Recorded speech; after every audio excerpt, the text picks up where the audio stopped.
C'est qu'est-ce qui, à ton avis, alimente ce mythe-là de la tour d'ivoire?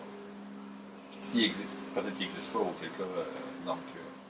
Ben, je pense que ce qui alimente à la base ce mythe-là, c'est l'idée de la neutralité épistémologique. La connaissance se développe à partir de cette posture-là. Donc, je pense que à la base, euh, la problématique découle de cette posture-là épistémologique. Mais ceci dit, je pense que c'est beaucoup plus un mythe qu'une réalité parce que ce soit en droit ou dans plusieurs autres domaines des sciences sociales, on le voit de plus en plus, là, le chercheur. Est-ce que je dois dire le chercheur engagé ou est-ce que je dois plutôt. Je ne sais pas comment qualifier cette réalité-là. Je pense qu'elle est, de toute façon, elle est plurielle, cette réalité-là. Il y a différents liens qui sont faits avec les enjeux de terrain. Il y a différentes façons de participer, de rendre justement nos recherches, soit de les ancrer en fait dans des réalités du terrain en ayant des rapports, des liens de différentes formes avec les organisations qui travaillent à la base sur le terrain. Si on revient justement à la formule sinon, la plus répandue, là, où vraiment le chercheur est en proximité avec le terrain, c'est la recherche participative. Alors à ce niveau-là, on voit qu'il y a beaucoup d'effets positifs, mais il y a aussi beaucoup d'écueils, parce que souvent... parce qu'il y a aussi de plus en plus au niveau des organismes subventionnaires un intérêt vers ce type de recherche partenariale parce que ça se déploie pas seulement auprès des organismes qui travaillent à la transformation sociale en vue du bien commun, mais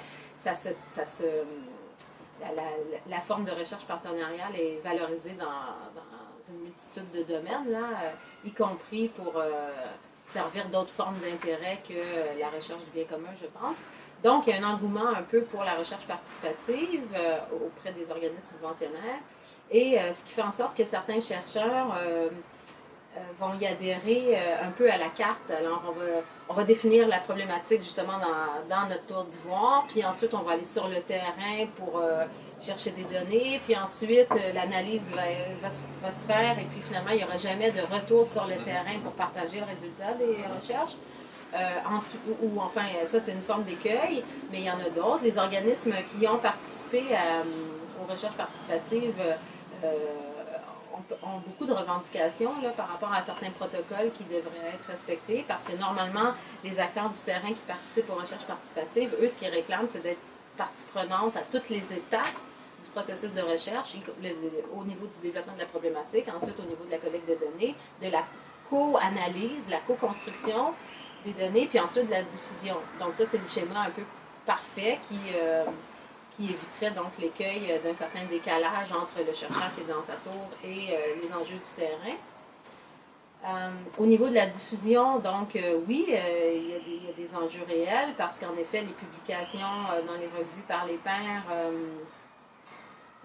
souvent, il y a un enjeu très concret de temps, tout simplement. Hein. Souvent, on va faire une recherche et le temps qu'on en arrive au stade de la publication, ben, les acteurs, eux, sont rendus à une autre étape. Donc, il y a un décalage à ce niveau-là temporel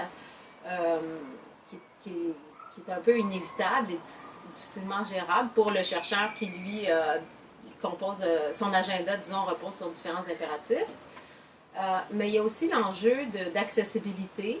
Hein, donc, au niveau des textes qui sont publiés dans les revues, bien entendu, l'auditoire qui est visé, c'est un auditoire de pairs, d'universitaires, alors un langage souvent assez théorique. Et donc, là, je pense qu'il y a un travail de traduction qui doit être fait aussi pour rendre la réflexion théorique plus accessible concrètement là, pour les acteurs qui sont sur le terrain. Et de plus en plus de chercheurs s'intéressent à ces questions-là au niveau de la diffusion et tentent justement de créer des outils, des formations, des ateliers pour rendre les résultats des recherches plus accessibles auprès des acteurs du terrain.